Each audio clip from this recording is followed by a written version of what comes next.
I know this much. The chest expander in the trash belongs to Yale. Okay. Mary put the wedding ring in the envelope and wrote Sonia Dunn on it. But why did she have the ring in the first place? Were Mary Purnell and Joe Dunn an item? What if Mary's birthday is the combination to the safe?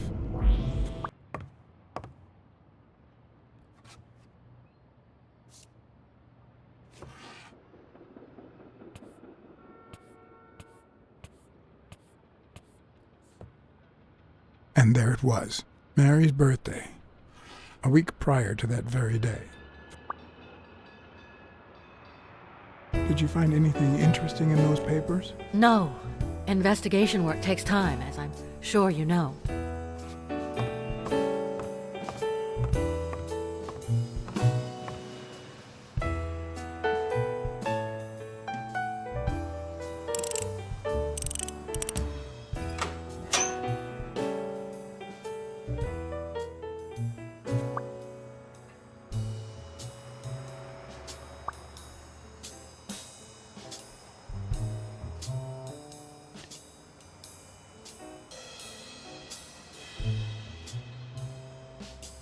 You open the safe? Yeah, and I think you need to see this. Can you tell me what it says? All right. I think this might be useful for the investigation, Mr. Detective. He left everything to me, except some boxing trophies and knickknacks that'll go to Bobby Yale.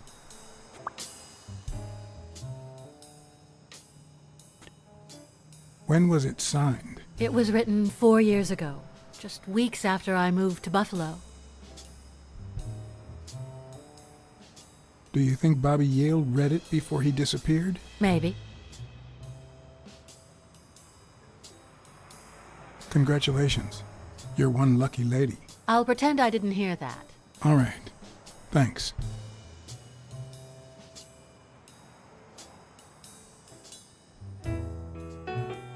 I never asked about the gym's insurance. That's exactly what I'm reading now.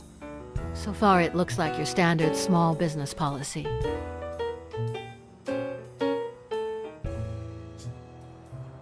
I think I know who had your mother's ring. You do?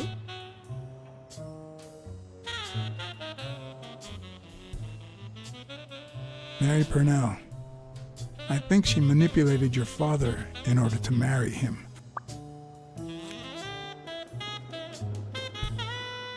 Thank you.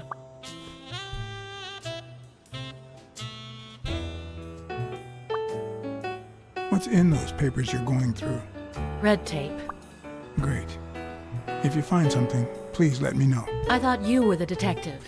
You do your job, and I'll do mine.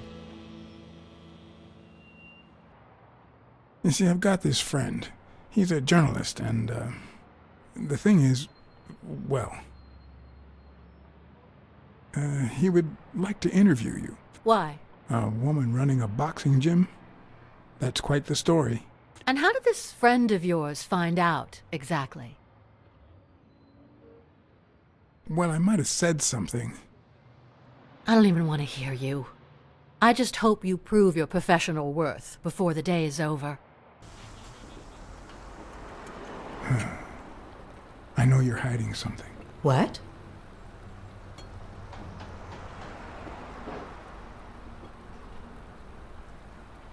You know what? You're the only woman who ever called Dunn Joey, except his late wife.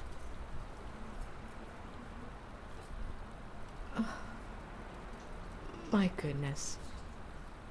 I can't talk here.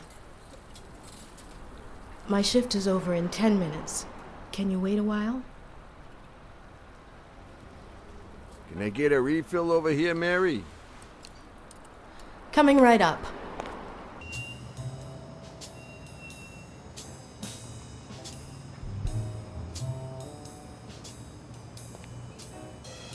Mary Purnell, the angel Joe Dunn found in his golden years. We'd been seeing each other for almost 2 years. It all started with, well, weekdays I start cleaning the gym at dawn. before my shift at the diner. Joey always came in early, just a little after I got there.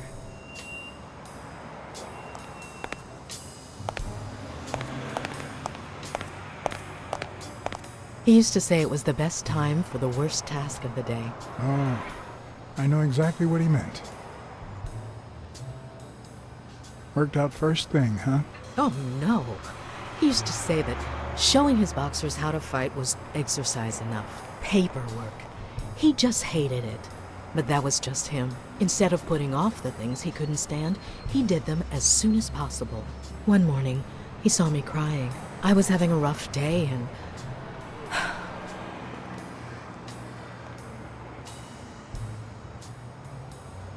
And he took advantage of your vulnerability, right? No. We're talking about the nicest man I've ever met. He pointed at the coffee machine. You need a cup of joe and some fresh air. That was the first of many cups on the rooftop.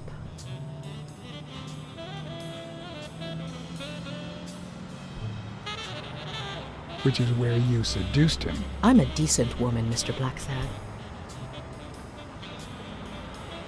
You might be too young to understand this, but real love has little to do with seduction. One day, we realized those rooftop coffees were the best part of our day, so we began to spend more time together. But you never told anyone.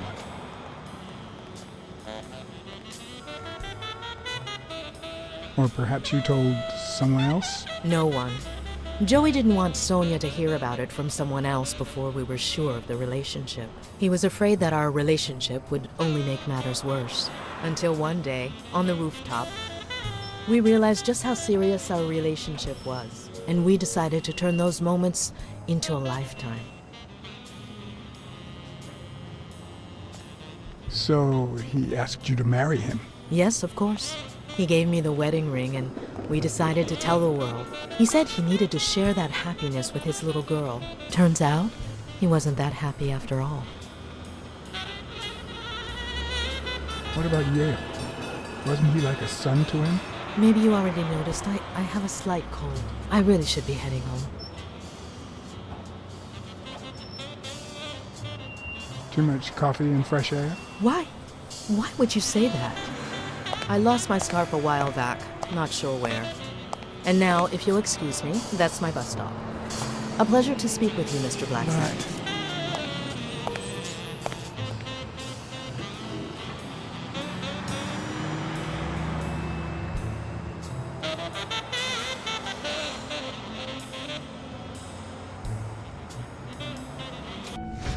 Why do you have that pen, Jake? What mess are you in? Arthur Tucker painted the racial slur on Yale's locker. Okay, Jake. I told you. Desmond O'Leary. Huh? I know you work for him. Now you're just making stuff up. Why would you say that?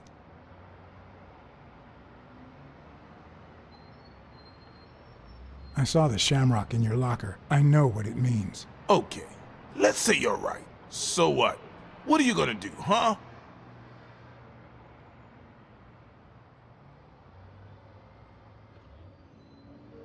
I could tell your friend Sonia.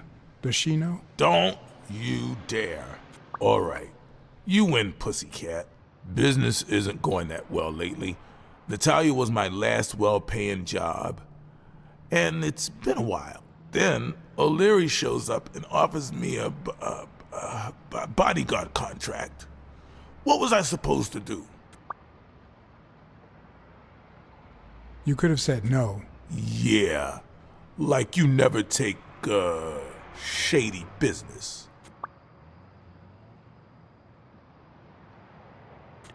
I'd never take a job like that. As a matter of fact, I turned one down today. Hey, O'Leary might run an illegal gambling operation, but it's not like he's killing people or conning widows. And I'm just a bodyguard. I make sure no one gets hurt. What I do, including my contract and paycheck, is 100% legal. How bad can that be?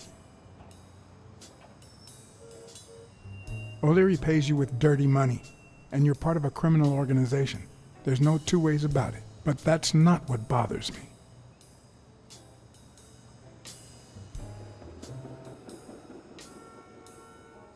I know you're covering up O'Leary's role in Joe Dunn's death. Huh? O'Leary? No way. I mean, I don't think so. Jake, please. Well, I guess there's no point in hiding it now. I was here the day Dunn died. Go on. I had to take care of some business for O'Leary. He makes me wear the shamrock when I work for him. As you know, I left the damn thing in my locker. Say no more. You came in the back door. How did you... Yeah, that's it. Joe had mentioned he'd been painting that afternoon, but I forgot.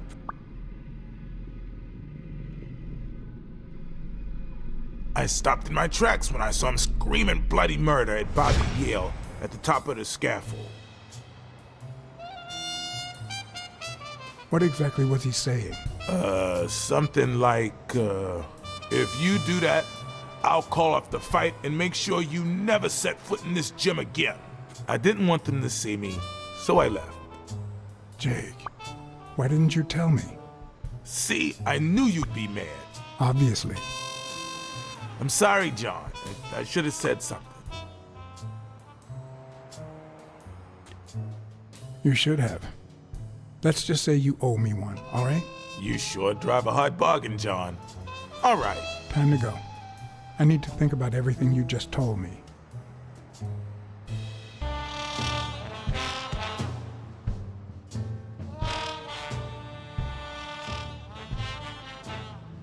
Do you remember anything else about Joe Dunn and Bobby Yale's argument? No, not really, no. Only Joe yelling, if you do, I'll call off the fight and kick you out of the gym.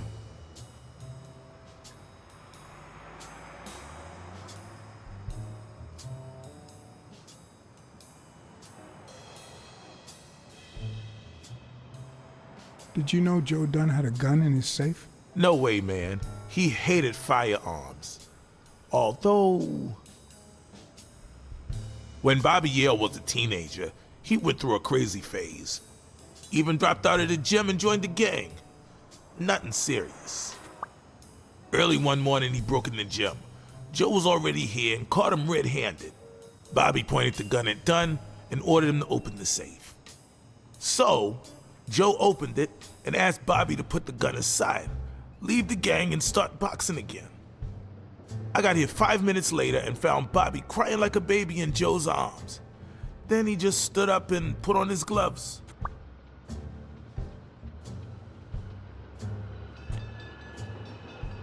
He played the saxophone, right?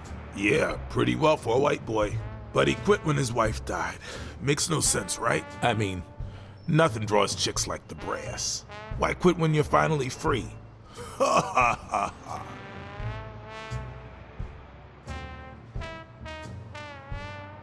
I found an empty wine bottle on the rooftop.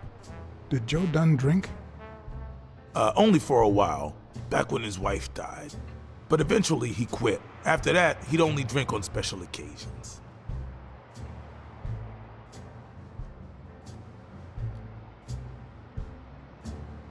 You two seem to get along nicely. Well, I've known her since she was a baby. But she sure has grown, if you get my drift. I hadn't seen her since she left for college about 4 years ago. Not all folks are as open-minded as Dunn. I happen to know who painted the lockers. Arthur Tucker. I knew it! I knew it was him, that bastard. I'm gonna whip the white out of him.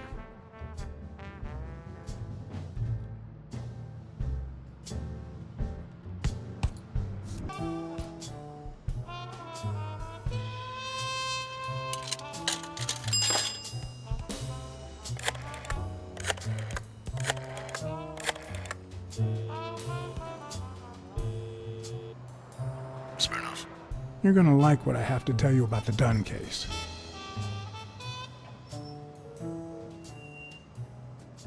I went to Yale's place and ran into O'Leary's men.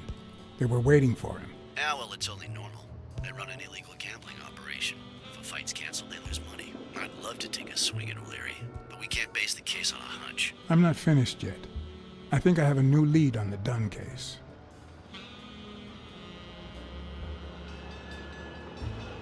A close friend of Dunn's works for O'Leary. You mean that gorilla? Your ex's bodyguard? We know. O'Leary is a respectable citizen, until we prove otherwise. So there's nothing wrong with him hiring a bodyguard. I think I have a new lead on the Dunn case. Dunn and the gym's cleaning lady were about to get married. Great. Call What's News. They'll know what to do with such an incredibly interesting piece of information. The combination on Dunn's safe was her birthday. He even gave her a ring. You know, your typical suicidal bliss.